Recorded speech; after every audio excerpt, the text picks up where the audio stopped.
Anything? What's that? The old Sportland site? All right. Maybe we need to change that. I don't know, it's out there today, there's clearly activity out there, but. No, that, it's not. I was wondering, Activity, I don't know. I don't know. Yeah, but if it's personal, we Never don't have to graded record on it. it, but Yeah, they're putting big holes in the wall and doors in. I can print it out, I'll give it to you. okay. It's time to check that out. Send myself an Ready? email. Let's go ahead and call the meeting to order, please. Regular meeting of Washington, Missouri City Council, Monday, August 20, 2018, 7 p.m. Heidrich. Aye. Holtmeyer. Aye. Moheski. Patke. Here. Pettit. Here. Skornia. Here. Sullentrup. Waterman. Here. Please rise for the Pledge of Allegiance.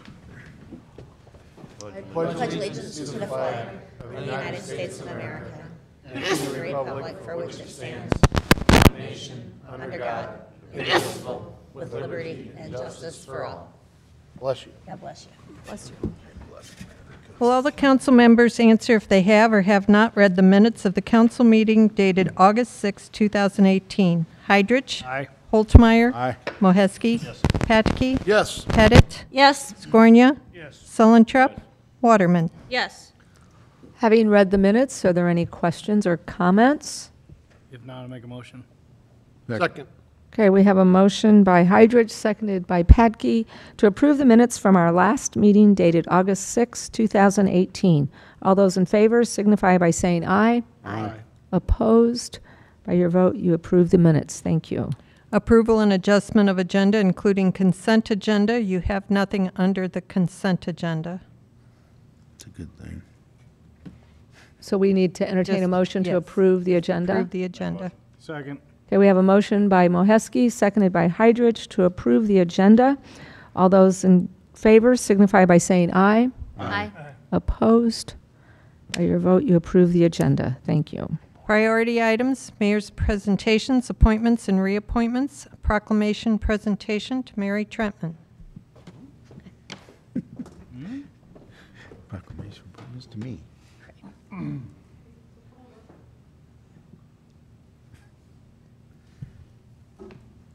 So a few weeks ago, I received a letter from the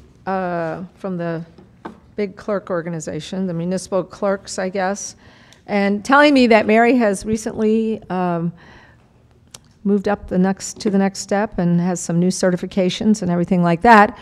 And so we were all ready to put that in the newsletter, and I handed it on to include that in the newsletter. And about a week later, I actually even received the verbiage for the proclamation that we needed to do a proclamation as well. So we're here to honor Mary this evening.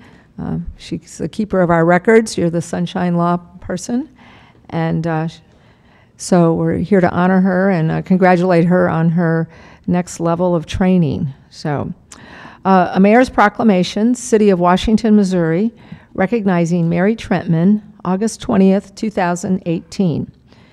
Whereas Mary Trentman has been a public servant to the City of Washington, Missouri and its citizens since 1996 and was awarded the designation as a Missouri Registered City Clerk by the Missouri City Clerks and Finance Officers Association in 2013.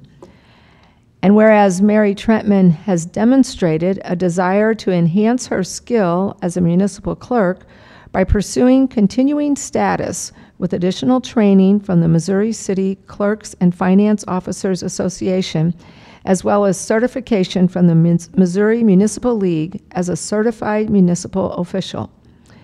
And whereas the intent and goal of the Missouri City Clerks and Finance Officers Association is to encourage and provide a certification program for continued education and pursue development of Missouri municipal clerks, and Mary Trentman is a perfect example of what can be achieved as a municipal clerk.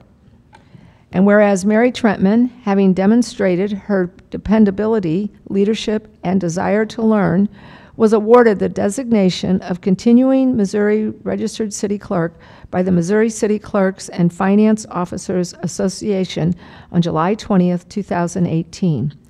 And now therefore be it proclaimed that on this day, August 20th, 2018, the City of Washington recognizes the accomplishments and designation of Missouri Registered City Clerk as achieved by Mary Trentman. In witness whereof, I have hereunto set my hand and caused to be affixed the seal of the City of Washington, Missouri, this 20th day of August, 2018, signed Sandy Lucy, Mayor. So here you go.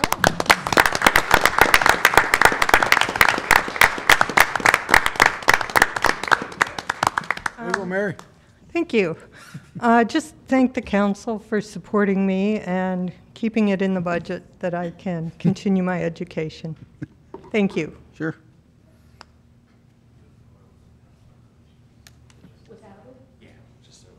Oh, so it doesn't look like you're following proclamations? Exactly. Okay.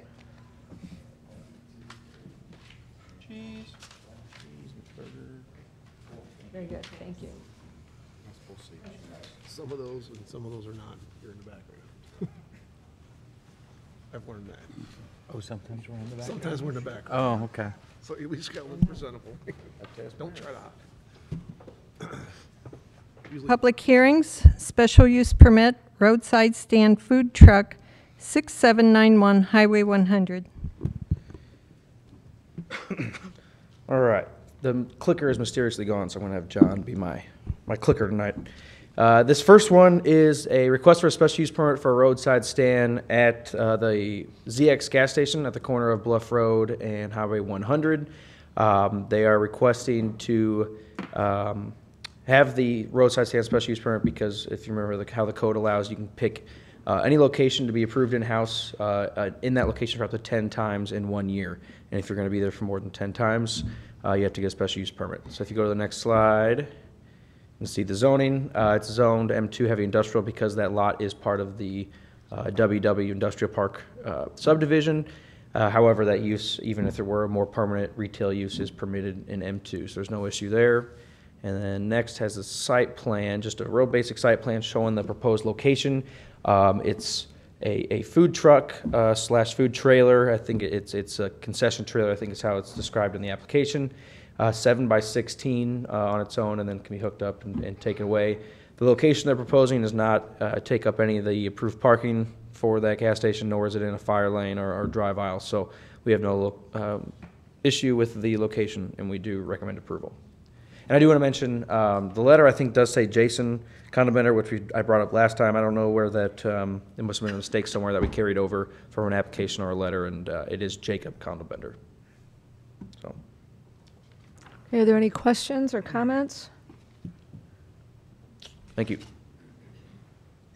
Okay, is there anyone here who would like to speak on this item? Okay. Let's go ahead and accept this item into the minutes. Make a motion. Second. Okay, we have a motion by Holtmeyer, seconded by Hydrich, to accept this item into the minutes. All those in favor signify by saying aye. Aye. Opposed? By your vote, you accepted the item. Thank you. An ordinance granting a special use permit for a roadside stand food truck at 6791 Highway 100 in the city of Washington, Franklin County, Missouri. Petke. Introduced by Councilman Patke. This is the ordinance that follows the previous item. Any questions or comments? An ordinance granting a special use permit for a roadside stand food truck at 6791 Highway 100 in the city of Washington, Franklin County, Missouri. Holtmeyer, Aye. Skornia, Yes. Moheski, Patke, Aye. Pettit, Yes. Waterman, Yes. Sullentrup, Yes. Hydrich. Aye. By your vote, you approve the ordinance. Thank you.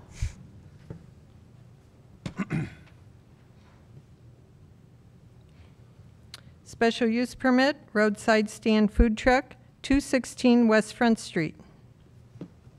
All right, I just want to give you a quick update. I did meet with the applicant who is present tonight on this earlier this afternoon, and then after discussing, there's entertaining a motion to table. I mean, there's no vote on here tonight, but at discussion at P&Z, this was denied unanimously. I think there was 8 people there present that night, so 8-0.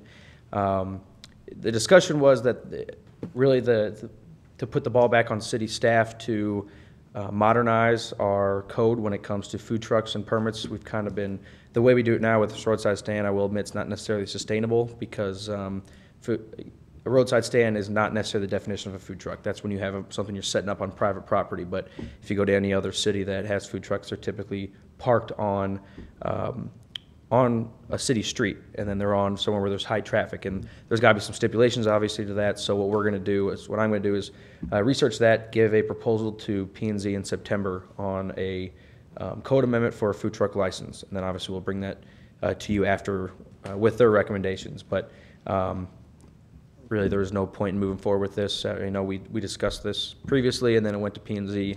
I think with the same concerns of one, not only removing public parking, but also opening up for a private business to operate on public property. So I just kind of want to give you an update of where we're at there, and we do plan to have a proposal next month. Any questions or comments? So we need to entertain a motion to table. I'll make a motion to table. Okay, we have a motion by Padkey, seconded by Hydrich, to table this item. All those in favor signify by saying aye. Aye. Opposed? By your vote, the item is tabled. Thank you. Rezone Lot 1, Brookview subdivision from C2 commercial to R3 multifamily residential. All right, this proposal, this is a vacant lot. It is technically part of the Brookview subdivision. That's the corner of Brookview and East 5th, just north of East 5th and Highway 100 at the bottom of that hill there. Even though it is part of the subdivision lot, if you go to the next slide, John, you'll see the zoning. This property has actually always been zoned C2 general commercial. I guess whenever we adopted our zoning code, this portion was just kept as commercial because of its location along East 5th Street and because of its frontage on 5th Street. The applicant's actually requesting to go to R3 multifamily. The reason they're doing that is they have mentioned to us they're going to propose to build a triplex, basically 3 townhomes that would face presumably East 5th. And you can't, our R1C single family attached is only for a duplex, so that R3. So it is multifamily. But I know we actually didn't receive any calls or letters, but I was assuming there'd be some concern about what's the maximum, is there an apartment building that can go there? And in reality, the square footage allows up to 5 units, and then if we adopted our code amendment that we're proposing tonight, up to 7. But that's just strictly by the square footage. Because of the lay of the land and our zoning code with height, they really wouldn't be able to fit that. They'd have to have 2 parking spaces per unit, and then it can't be taller than 3 stories. So in reality, a triplex, maybe 4 units if you did them tight side by side would be able to fit there, but it's not likely to be an actual apartment building. So just kind of want to throw that out there. We are recommending approval because of the fact that this is a down zoning from commercial to residential, and it's adjacent to a residential a single-family neighborhood, and then as well as the mixed use of 5th Street and proximity to the highway. So, Any questions or comments? The neighbors were notified, but you didn't get any follow-up, is that correct? Correct. Thank you. So this is a public hearing. Would anyone like to speak on this? Okay, Make a motion, we send it on. accept into the minute, okay. Accept into the minutes. I'll second. Okay, we have a motion by Holtmeyer, seconded by Waterman, to accept this item into the minutes. All those in favor signify by saying aye. Aye. Opposed? By your vote, you accepted the item. Thank you. An ordinance rezoning the vacant lot at Brookview Drive and East 5th Street, parcel ID number 10-0-0-027-028.000 from C2 commercial to R3 multifamily in the city of Washington, Franklin County, Missouri. Holtmeyer. Introduced by Councilman Holtmeyer. Any questions or comments? Okay. An ordinance rezoning the vacant lot at Brookview Drive and East 5th Street, parcel ID number 10-7-25.0-0-027-028.000 from C2 commercial to R3 multifamily in the city of Washington, Franklin County, Missouri. Holtmeyer. Aye. Scornia. Yes. Moheski. Aye. Patke. Aye. Pettit. Yes. Waterman. Yes. Sulinchuk. Heidrich. Aye. By your vote, you approve the ordinance. Thank you. Code amendments, Chapter 400 zoning code pertaining to multifamily density requirements, front yard setbacks in the C2 overlay district and the Historic Preservation Commission review requirements, sections 400.085 F, C, 400.115 G, 3B, 400.095 F1, 400.430A1, and 400.435A1. Sal. Yeah, all right, I'll give you a little history here of why we're proposing this and how we got here. It's all actually started with the changing the maximum density for multifamily, R3 multifamily, and then also we had some other code clarification, some language cleanup that either had been sitting for a while that wasn't necessarily a priority, but we thought we'd like to lump them together when we do this. So that's why there's so many on there. But to get started, we had discussed internally just kind of, unofficially that our existing R3 multifamily really wasn't conducive to developing apartment buildings realistically in the city limits. Compared to what you see in surrounding communities, we had a much higher maximum density, in some instances up to a third higher or more of requiring for it. That would be, we have currently 3,000 square feet per unit for the lot size. So if you want 4 units, you have to have a 12,000 square foot lot. And when it really became prevalent was when, I'll just give one example, at the corner of 5th and Penn, there is an existing lot there right next to two existing apartment buildings that's already zoned R3. Someone came in and wanted to put a very similar apartment building with 10 units, or I think 12 units in there, which is what is matching the existing buildings. And our current code with R3 wouldn't let them go above 8. And they said that's just, they wouldn't be able to get the return on investment on there. So we started looking at this and saying, is this actually conducive to allowing multifamily development, or was this written to kind of discourage multifamily development? So I emailed this to you today. I'm sorry it was a little bit late, but I just wanted to point out some objectives in our master plan as to how we got here. This isn't just saying we want more apartment buildings, but we're trying to make steps towards hitting those goals and objectives in our master plan. And under land use, the number one objective is create provisions to encourage entry-level residences within the community. And the 3 objectives under that are encourage private development of higher density residential housing near commercial areas. Number 2 is develop a housing strategy to create opportunities for renters to become homeowners in the community. And number 3 is investigate the creation of a residential zoning district which allows smaller lot sizes but higher quality architectural standards. I think changing this R3 maximum density from 3,000 down to 2,000 hits all 3 of those in some way. Obviously, in the third one, we're not adopting any architectural standards, but it does allow for higher density. It meets the create an opportunity for a renter by having more affordable apartments in town to rent, just creating the opportunity for that development, and then obviously just creating the opportunity for development of higher density residential housing. So we obviously thought it meant that. We thought it was a good idea. And then, so if you saw the table I sent you of the ones in the surrounding area, I think the one that was closest to us was Baldwin, that met that 2,000 square feet per unit as well. This did go to P&Z last week. We talked about it last month. We actually had the public hearing last week. It passed unanimously, 7-0, and they decided to move forward with that. We have had some proposals for multifamily in various locations within the city just actually recently. And although this does not afford them the total number of units that they wanted to go ahead for their individual developments, it is a step in that direction if we want to go ahead and do something like this.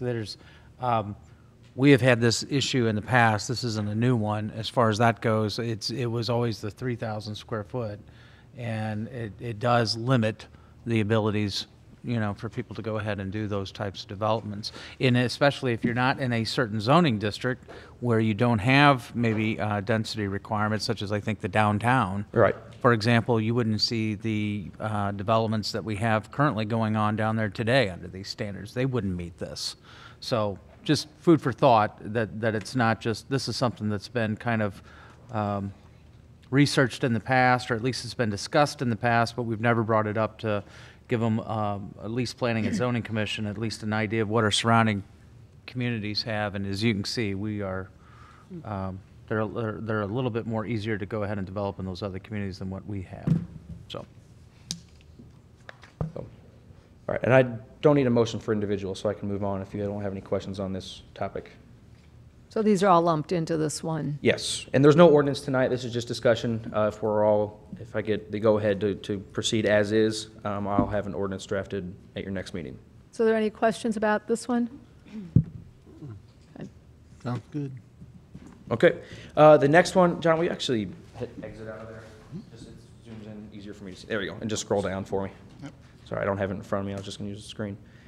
All right, so the next section is a language cleanup that I talked about. I think in 2010, Go back up, John. Yeah. I'm sorry.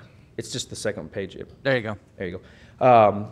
In 2010, I think is when we created, or Darren proposed the C2 overlay zone district, and that is for the commercial development along Fifth Street, well, the Fifth Street corridor in the downtown area, you know, more or less. And it allows for redevelopment of commercial structures to be placed closer to Fifth Street and have the parking be in the side and the rear. And that would make it more pedestrian friendly, give it that streetscape that kind of fits into the area, and also fit into the older developments that were existing on Fifth Street. And so that added that 10-foot setback for areas designated in that section. Whenever we did the code adoption in March 2017, somehow that had taken out, and the C2 overlay just matched the C2 that you'd see on the highway. Just the regular general. Right. And so this, what you see here is just going back to what we had previously, and this was just a mistake that we should have caught after, I should have caught after the consultant. We don't get a lot of developments that are proposed along up and down Fifth Street, and so when the Schrader's development was looking to go ahead and locate, that's when this came up. And if you'll, just to give you an idea, like Dr. Lebsack's building that sits right next to Sonic, they're ones that met this new code when they developed on that site. Yeah, there's So they not a pushed lot the of building lots up a little bit further, had parking on the side and rear. What you're trying to avoid is our developments along there where, and I'm trying not to pick on any of the specific developments, but for example, up there like by Williams Brothers, where you have an open curb cut there that's completely open, and so there's no real entrance going into there, and pedestrians and vehicles are much more at a conflict at that situation than if you have a existing curb cut and maybe you push the parking to the back. So that's kind of what the goal was. Right. All right. And any John, I just wanna questions? oh, yep. Yeah, see if there's any questions on Do they have any questions or comments? Okay. All right, and this is just a language cleanup because of what we're proposing for the R3. Right now, if you're going to do a PDR, planned residential, you have to utilize an existing underlying zone district to set the density. So even though you're going to be zone PDR, you have to choose an underlying zone district. So say it's in a district with a lot of apartment buildings and you want to do a PDR, your underlying zone district would be R3. And that's just to choose the zoning. And so in this section, John, I think we'll scroll down a little bit more. Sorry about that. There you go. It has the old code, or the current code actually has a example of how to calculate that density. Well, with us changing it, it completely changes that density calculation, that example. And we took out the need for a 15%. Originally, it was 15% needs to be open to green space. But we took that out as part of the density calculation because you're going to need, as part of a plan development, you're going to have to submit that green space. You're going to submit all that to be approved anyway. And planning and zoning did approve of that change as well. Which is kind of funny. This was something I'm not trying to throw our consultant under the bus, but if you actually look at that example, the math it's not even correct. So it's something we needed to change anyway. Any questions or comments on this item? Sal, I do have a question about the first item you introduced, and don't hear my question as challenging it, but I guess I'm curious if we have a shortage of cost-effective rental properties. So this seems as though this change induces more rental properties, or if the broader issue, even as cited in your comprehensive plan, is about creating ownership opportunities. And so it's just, I guess I'm curious. I don't, as I think about town, I don't find that we have a shortage of apartment complexes or rental properties. What I hear more from people is, why can't I buy a house in Washington if I'm a teacher? Right. Not, why can't I rent another apartment? Right, and I think it's a complex situation for why our housing is a little bit more expensive here than the surrounding communities. I do think that us approving this attacks it kind of just from one way. By allowing for more opportunities for renters to rent until they're ready to buy, I mean, maybe that gives them teachers the opportunity to at least rent in something a little more, have more options for rent in town until they're ready to purchase, to have they have time to save up. I think that's kind of the idea of what I'm thinking is, yeah, there isn't an issue where we need to have more affordable single-family housing available, but at the same time, we don't have a ton of apartments available. So, Thank you. and it honestly may keep, I mean, we see some single-family homes going to rental property because there's a demand for it. Okay. And that may kind of slow that down, keep more single-family under private ownership. Thanks. Okay, so I think we're okay with this one, right? All right, and then the next, if you go down to the last page, John, deals with historic preservation, or that section of the code. And this was actually, when we reorganized our code in March of 2017, we added the historic preservation chapter under the zoning codes. We kind of moved it over. So that way, if anyone was is now in violation of the historic preservation chapter, it's considered a zoning violation, and we can send a letter, we can send a stop work order. There's a little bit, not more teeth when it comes to regulations, but it gives us an easier way to kind of regulate that the same way and send a citation the same way we would if it was a zoning violation. And the main thing we're really changing here is currently it says if you are doing ordinary repair or maintenance, you do not have to go seek a certificate of review from the Historic Preservation Commission. If you're all aware, if not, the Historic Preservation Commission, if you're doing anything that it changes the exterior of your home in the design review area, you have to get a certificate of review. It's mandatory review, voluntary compliance. So essentially, you just have to come and listen and get their opinions on what you're doing, but it doesn't necessarily mean you absolutely have to follow their guidelines. But it does currently say ordinary repair and maintenance includes painting. It's under the recommendation of not only Historic Preservation Commission, but also P&Z to remove that section to include painting. And if you're going to paint the exterior of your home, that it has to at least Or go... building. Or building, I'm Downtown. sorry. Yeah, any building in the design review area, it has to go for review by Historic Preservation. And you just have to get the certificate. And this could be tough with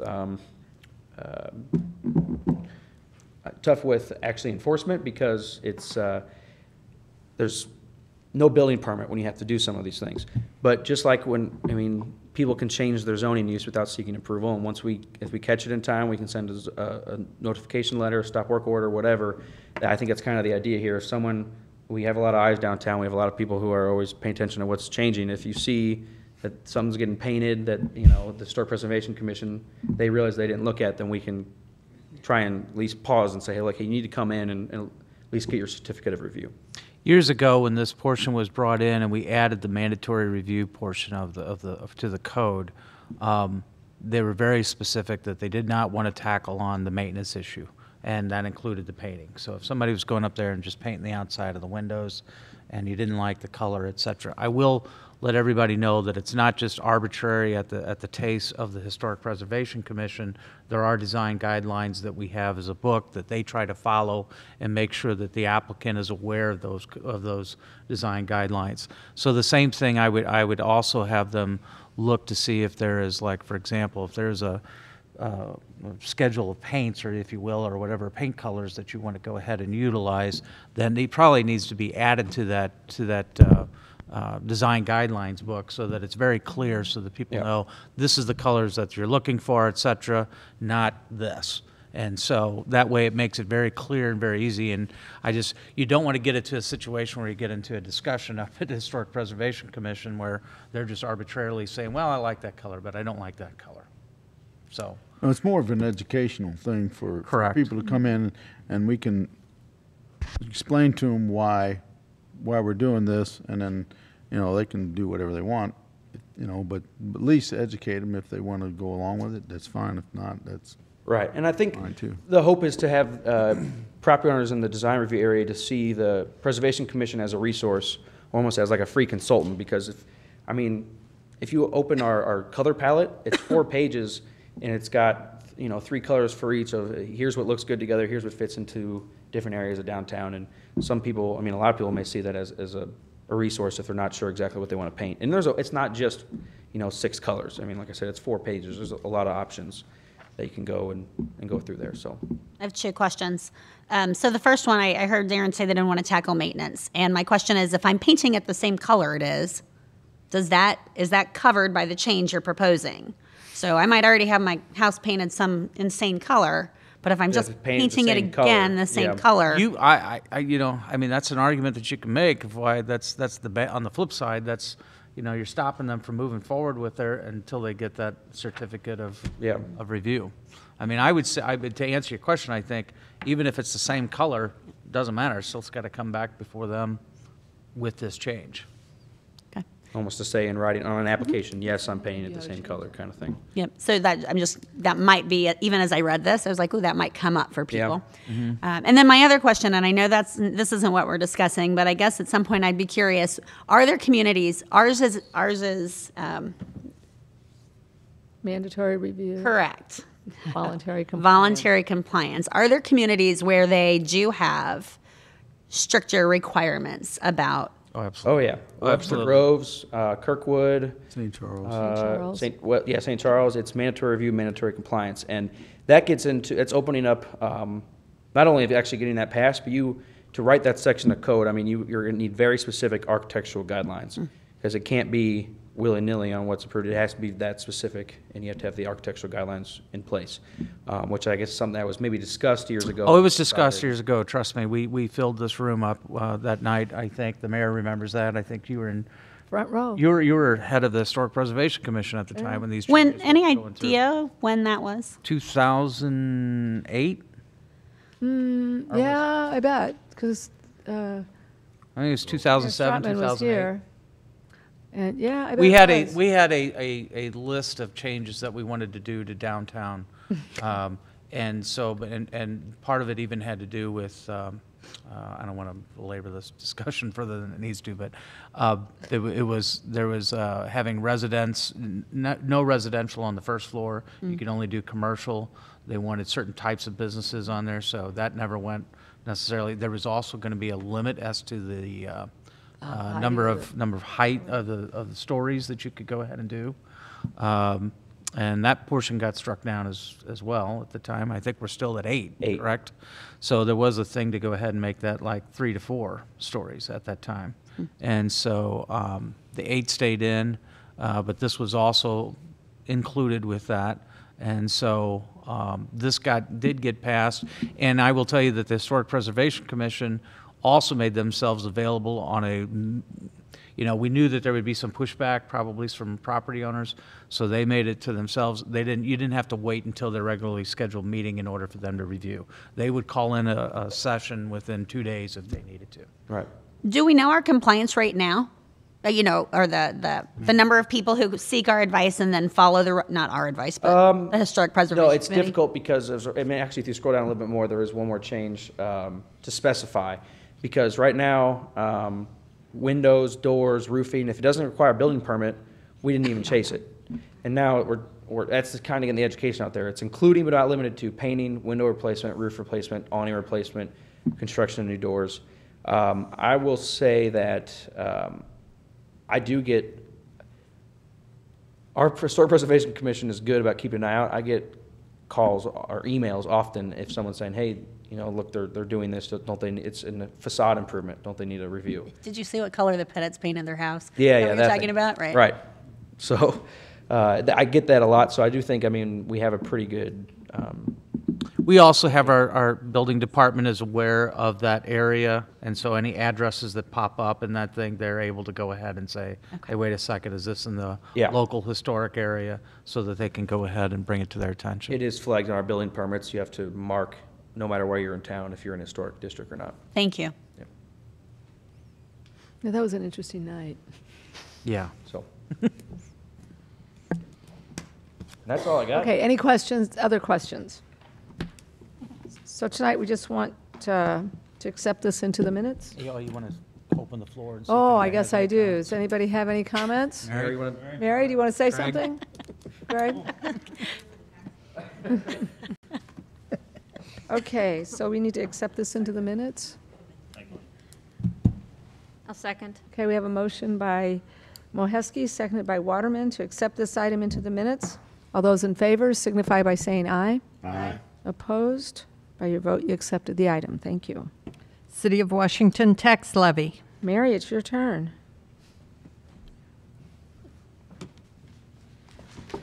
Okay, included in your packets this evening are the assessed valuations provided by Franklin County for both the City of Washington and the Washington Library District.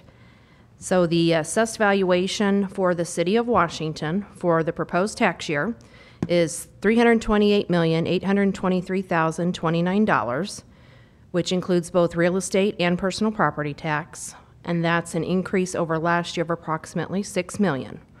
So based on the Missouri state statutes, the permitted 2018 tax levy for the general operating levy of the City of Washington is .6049 per assessed $100 of assessed valuation. Using that rate, the estimated tax revenue for the general fund is $1,989,050, and that is an increase over last year of approximately $38,000. Same information for the library district. The assessed valuation combined for both real estate and personal property is $135,889,708, and that's down approximately $800,000 over last year. And so the permitted tax levy for the library district is .1000 per $100 of assessed valuation, which will lead to approximately $135,889 in tax revenue, which is down $771 over last year. Trick question, Mary. What's the Scenic Regional Libraries? Well, at least when they went out for renewal, it was .200. I don't So know it's what dou- it is it's this time double. It's because double? they have to still go out. Yeah, it was double. I know, but when they raised the levy, I guess It was that's my question. .20000. So it's double what we have. Correct. So combining both of the tax rates for both levies, it would be .7049 per $100 of assessed valuation. And these are the final after Board of Equalization has already met. So that is the maximum allowed per law. What was it last year? It was a little higher than that, I guess. It was a little lower. A little lower. The library Oh, 'cause the district has library. not changed because that's still at maximum. And then ours last year was .6045. This year it's .6049. Okay. And this is a non-reassessment year. You probably told me this before, but Scenic Regional, do they contribute to our library? There is a reciprocal borrowing agreement Correct. that we have with them. No monetary? Well, there's a monetary portion of that. I mean, essentially, you get close We to- share resources. We share resources, and as a result of doing that, we track the number of periodicals, books, et cetera, that go through.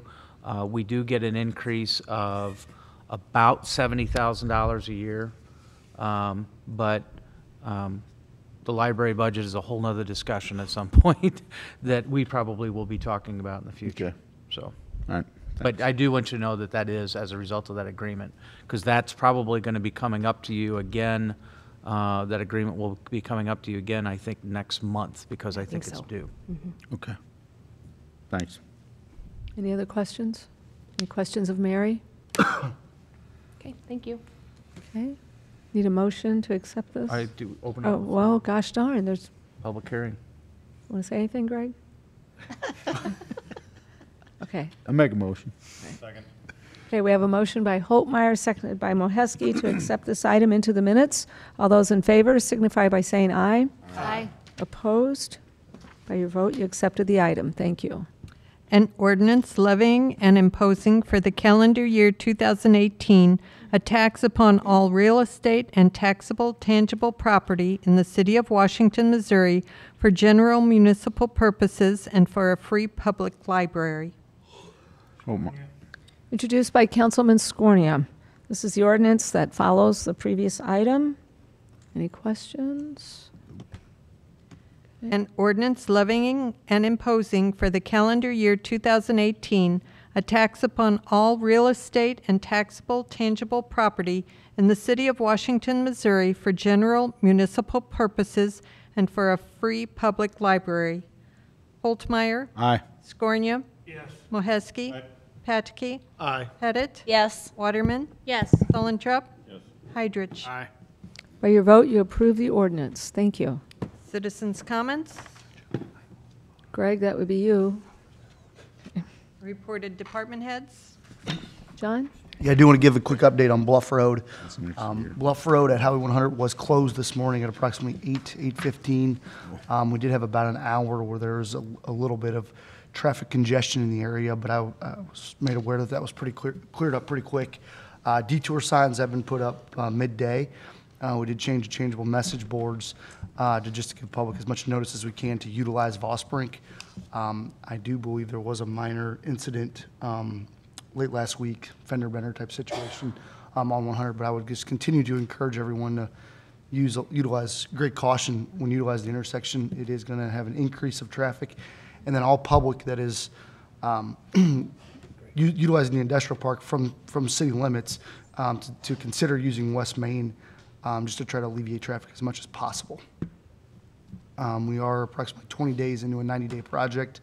The box culverts, or portion thereof, were delivered today, and we've been working pretty close with Spire Gas to put up a temporary tank to provide gas service to WW Industrial Park so we can kind of speed this up a little bit. There is an 8-inch gas main that is in the location of the cut.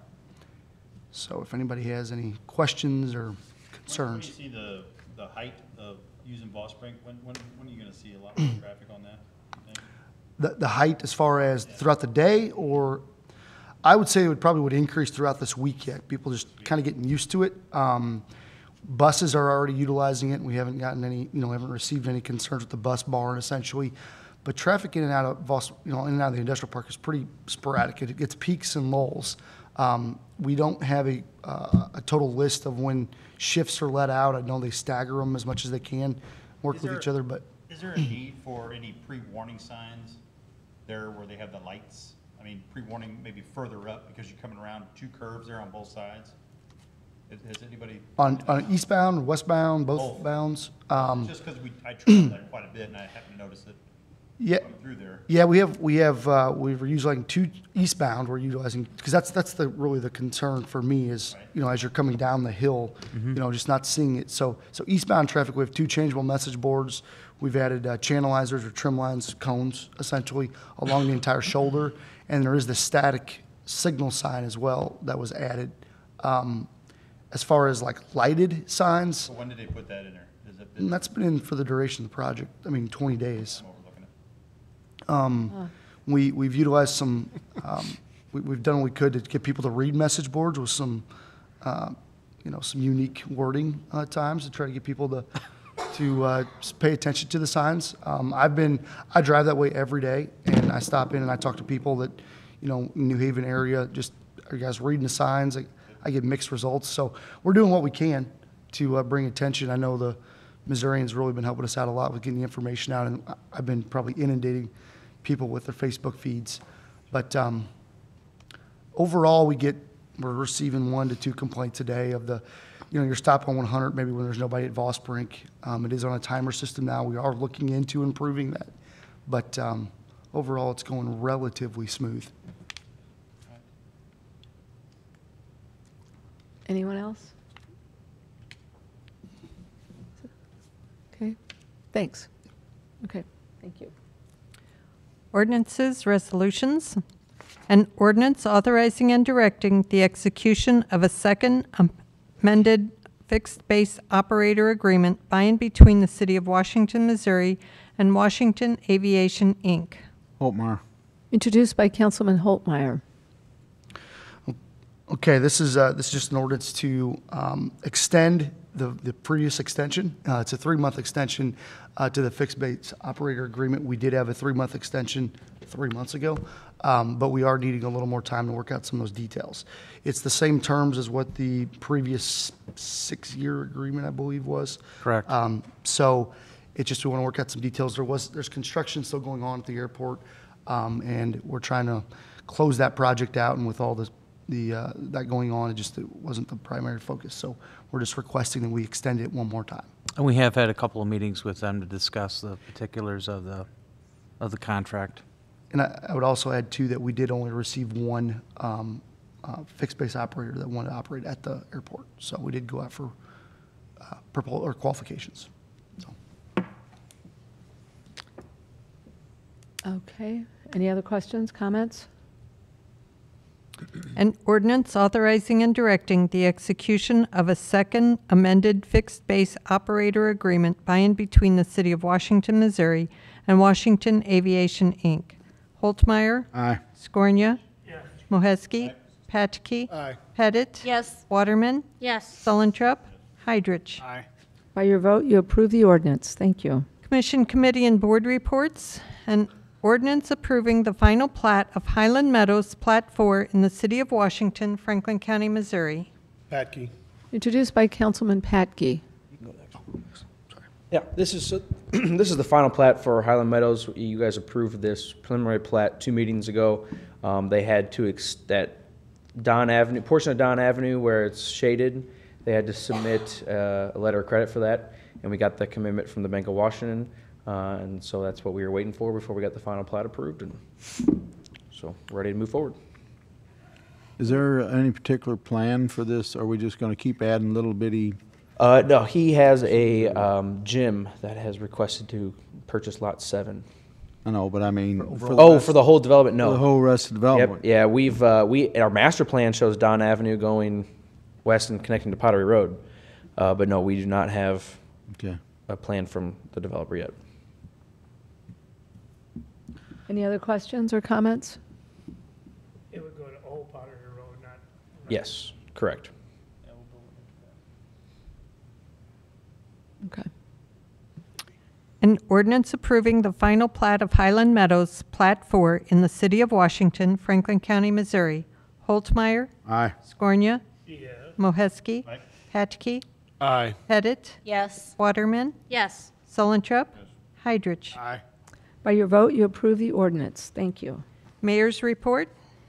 We want to bring to your attention again the schedule change of our September meeting dates because of Municipal League, and Darren is going to be out of town at a conference later in the month. There are only 2 meetings in September, and that would be September 4th, which is a Tuesday, the day after Labor Day, and then the other one is on the 20th, which will be shortly after we return from Municipal League. That's a Thursday? It's a Thursday. So Tuesday the 4th and Thursday the 20th.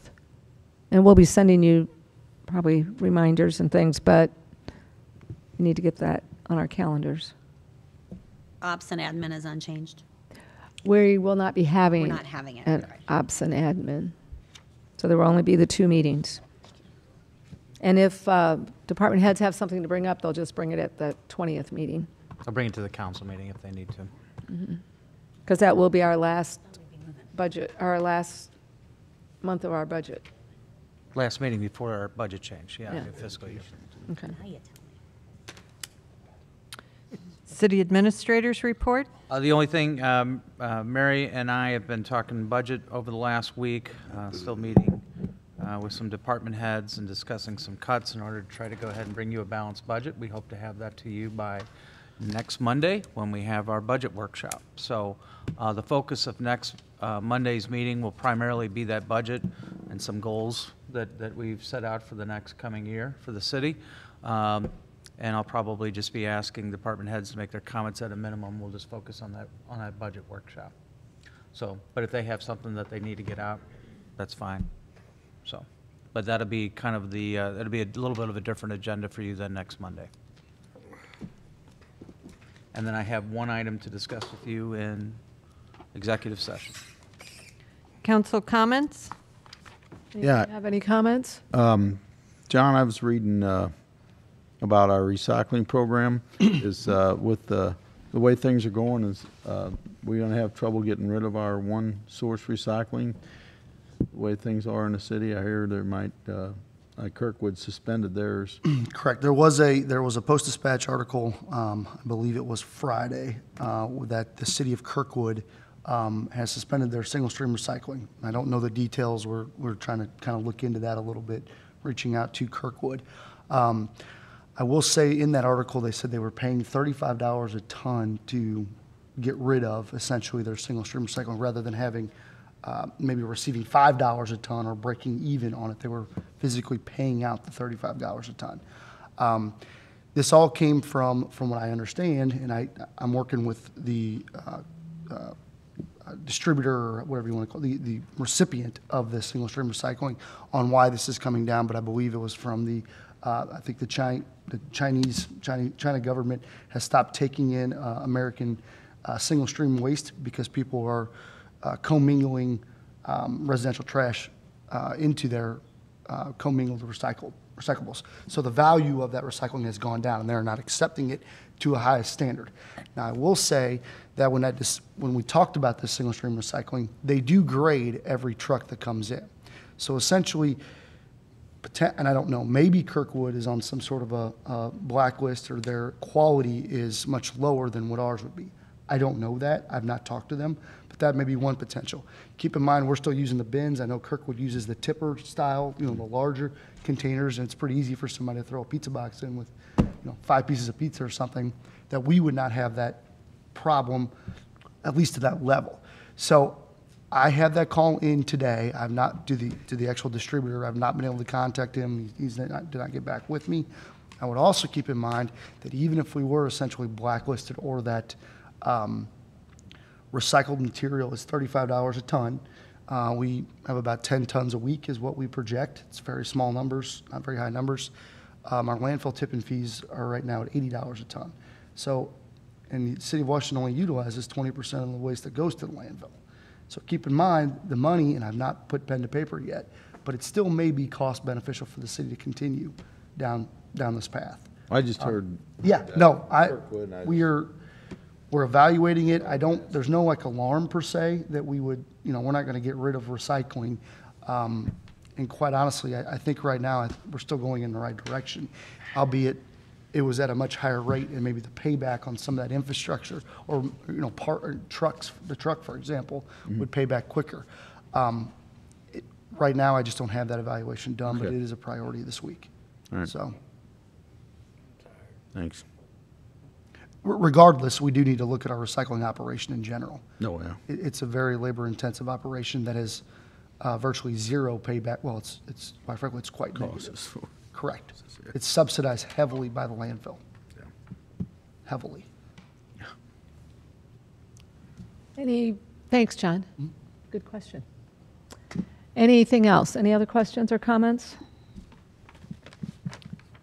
City Attorney's report, public vote on whether or not to hold a closed meeting to discuss personnel, legal, and real estate matters pursuant to Section 610.021 RSMO 2000.